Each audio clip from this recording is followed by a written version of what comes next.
ಸಚಿವರು ಅನ್ನೋದು ನೋಡಲ್ಲ, ಬೆದರಿಕೆ ಕರೆ, ಪ್ರಾಣ ಹೇಳ್ತಿರೋದು ನಿಜ. ನಾವು ಅದಕ್ಕೇನೆ RSS ಅನ್ರಿಜಿಸ್ಟರ್ಡ್ ಆರ್ಗನೈಸೇಷನ್, ಅವ್ರು ಯಾರ್ಯಾರು ಅನುಯಾಯಿಗಳಿದ್ದಾರೆ ಗೊತ್ತಿಲ್ಲ, ಅವ್ರು ಯಾವ್ದು ಉಪಸಂಘಟನೆಗಳಿವೆ ಗೊತ್ತಿಲ್ಲ. ಆದರೂ ಕೂಡ ಅವರು ಸಾರ್ವಜನಿಕ ಸ್ಥಳಗಳಲ್ಲಿ ಮತ್ತು ಶಾಲಾ ಕಾಲೇಜುಗಳಲ್ಲಿ ತಮ್ಮ ಚಟುವಟಿಕೆಗಳನ್ನು ನಡೆಸ್ತಾ ಇರ್ತಾರೆ. ಬೇರೆ ಸಂಸ್ಥೆಗಳಾದರೆ ಇವಾಗ ದಲಿತ ಸಂಘಟನೆಯವರು ಅಥವಾ ಬೇರೆ ಯಾವುದೋ ಜಾತಿ ಸಂಘಟನೆಯವರು ಅಥವಾ ಇನ್ಯಾವುದೋ ಒಂದು ಸಂಘಟನೆಯವರು ಈ ರೀತಿ ಯಾವುದೇ ಒಂದು ಪೂರ್ವಾನುಮತಿ ಇಲ್ಲದೆ ನಡ್ಸೋಕ್ಕೆ ಸಾಧ್ಯ ಆಗುತ್ತಾ? ಇಲ್ಲ. ಆದರೆ RSS ಅವ್ರಿಗೆ ಮಾತ್ರ ಬೇರೆ ಒಂದು ಕಾನೂನು, ಇಡೀ ದೇಶಕ್ಕೆ ಒಂದು ಕಾನೂನು, RSS ಅವ್ರ ಒಂದು ಕಾನೂನು, ಅದು ಮಾಡೋದಕ್ಕಾಗೋದಿಲ್ಲ. ದೇಶದ ಕಾನೂನು ಎಲ್ಲರಿಗೂ ಒಂದು. ಸೊ RSS ಅವರು ಕೂಡ ಏನಾದರೂ ಕಾರ್ಯಕ್ರಮಗಳನ್ನು ಮಾಡಬೇಕು ಅಂತಾರೆ, ಕಾರ್ಯಕ್ರಮ ಉದ್ದೇಶ ತಿಳಿಸಬೇಕು, ಅದಕ್ಕೆ ಸರಿಯಾದ ಸಂಸ್ಥೆಗಳಿಂದ, ಅಪ್ರೋಪ್ರಿಯೇಟ್ ಸಂಸ್ಥೆಗಳಿಂದ ಅನುಮತಿ ಪಡಿಬೇಕು, ನಂತರ ಅದಕ್ಕೆ ಅವಕಾಶ ಮಾಡಿಕೊಡ್ಬೇಕು. ಮತ್ತು RSS ಒಂದು ಪೊಲಿಟಿಕಲ್ ಆರ್ಗನೈಸೇಷನ್, ಒಂದು ರಾಜಕೀಯ ಪಕ್ಷಕ್ಕೋಸ್ಕರ ಕೆಲಸ ಮಾಡ್ತಿರುವಂತಹ ಒಂದು ಸಂಸ್ಥೆ, ಒಂದು ಪರ್ಟಿಕ್ಯುಲರ್ ನಿರ್ದಿಷ್ಟವಾದಂಥ ರಾಜಕೀಯ ಸಿದ್ಧಾಂತ ಇಟ್ಕೊಂಡು ಅದನ್ನು ಹರಡಬೇಕು ಅಂತ ಪ್ರಯತ್ನ ಮಾಡ್ತಿರೋರು. ಸೊ ಹಾಗಾಗಿ ಒಂದು ಅಜೆಂಡಾ ಇಟ್ಕೊಂಡು, ಪೊಲಿಟಿಕಲ್ ಅಜೆಂಡಾ ಇಟ್ಕೊಂಡು ಕೆಲಸ ಮಾಡ್ತಿರುವಂಥ ಸಂಸ್ಥೆಗೆ ಆ ರೀತಿ ಸಂಪೂರ್ಣ ಸ್ವಾತಂತ್ರ್ಯ ಕೊಡೋಕ್ಕೆ ಸಾಧ್ಯ ಆಗೋದಿಲ್ಲ. ಹಾಗಾಗಿ ಅವರು ಬೇರೆ ಸಂಸ್ಥೆಗಳಿಗೆ ಏನು ಕಾನೂನು ಅಪ್ಲೈ ಆಗುತ್ತೆ ಅದೇ ಅವ್ರಿಗೂ ಅಪ್ಲೈ ಆಗಬೇಕು. ಬೆದರಿಕೆ ಕರೆಗಳು ಮಾಡ್ತಾರೆ. ಈಗ RSS ಅವ್ರು ಹೇಳ್ತಿರ್ತಾರೆ ನಾವು ದೊಡ್ಡ ಸಂಸ್ಕೃತಿ ರಕ್ಷಕರು ಅಂತ ಹೇಳಿ, ಆದರೆ ಇವತ್ತು ನಮ್ಮ ಸಚಿವರಾದಂಥ ಪ್ರಿಯಾಂಕ್ ಖರ್ಗೆ ಅವ್ರಿಗೆ ಅವ್ರು ಮಾಡುವಂಥ ಬೆದರಿಕೆ ಕರೆಗಳು, ಅವ್ರ ಸಪೋರ್ಟರ್ಸ್ ಅಂದ್ಕೊಂಡು ಏನು ಬೆದರಿಕೆ ಕರೆಗಳನ್ನು ಕೊಟ್ಟಿದ್ದಾರೆ, ಅದರಿಂದ ಗೊತ್ತಾಗುತ್ತೆ ಇಂಥ ದೊಡ್ಡ ಹಿಪೋಕ್ರೈಟ್ಸ್ಗಳು ಇವರು ಅಂತ ಹೇಳಿ.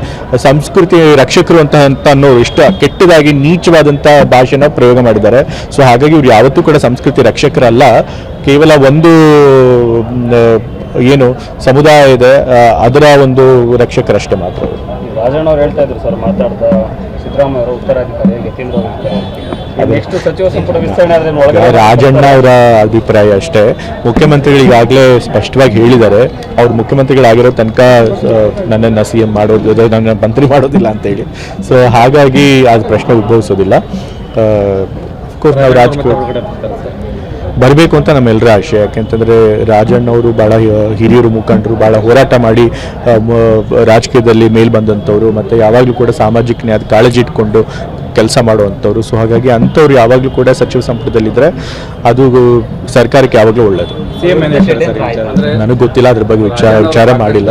ನನ್ನ ವೈಯಕ್ತಿಕ ಅಭಿಪ್ರಾಯ. ರಾಜಣ್ಣ ಅವರು ಸಾಕಷ್ಟು ಹೈಕಮಾಂಡ್ಗೆ ಪತ್ರ ಬರೆದಿದ್ದಾರೆ ಸರ್, ಈ ಕುರಿತಾಗಿ ಹೈಕಮಾಂಡ್ ಈ ವಿಚಾರದಾಗಿ ಯಾವುದೇ ರೀತಿಯ ಒಂದು ತೀರ್ಮಾನ ಮತ್ತು ಉತ್ತರ ಕೊಟ್ಟಿಲ್ಲ ಅಂತದ್ದು ರಾಜಣ್ಣ ಅವರ ಅಭಿಪ್ರಾಯ. ಆ ನಿಟ್ಟಿನಲ್ಲಿ ಅಫ್ಕೋರ್ಸ್ ಹೈಕಮಾಂಡ್ ಬಗ್ಗೆ ಯಾವುದೇ ಪ್ರತಿಕ್ರಿಯೆ ಕೊಟ್ಟಿಲ್ಲ. ಬಟ್ ಅಲ್ಲಿ ಹೋಗಿ ರಾಜಣ್ಣ ಸರ್ ಅವ್ರ ಪರವಾಗಿರೋಂಥವ್ರು ಹೋಗಿ ಹೈಕಮಾಂಡ್ ಹತ್ರ ಖುದ್ದಾಗಿ ಭೇಟಿ ಮಾಡಿ ಅದು ವಿಷಯ ತಿಳಿಸ್ಬೇಕು, ವಸ್ತುಸ್ಥಿತಿ ತಿಳಿಸ್ಬೇಕು. ಆವಾಗ ಹೈಕಮಾಂಡ್ ಅವ್ರ ಅದಕ್ಕೆ ಏನಾದರೂ ಉತ್ತರ ಕೊಡ್ತೀವಿ. Thank you. ನಿರ್ಭೀತ, ನಿಷ್ಪಕ್ಷಪಾತ, ವಿಶ್ವಾಸಾರ್ಹ ಸುದ್ದಿಗಳಿಗೆ ಮತ್ತೊಂದು ಹೆಸರಾಗಿರುವ News18 ಕನ್ನಡ ಈಗ ಆಪ್ನಲ್ಲೂ ಲಭ್ಯವಿದೆ. ದಯವಿಟ್ಟು ಇಲ್ಲಿರುವ QR ಕೋಡ್ ಅನ್ನು ಸ್ಕ್ಯಾನ್ ಮಾಡಿಕೊಂಡು ಆಪ್ ಡೌನ್ಲೋಡ್ ಮಾಡೋದಕ್ಕೆ ಮರಿಬೇಡಿ. ನಿಮ್ಮ ಬೆಂಬಲ ಹೀಗೆ ಸದಾ ನಮ್ಮೊಂದಿಗಿರಲಿ. ಧನ್ಯವಾದ.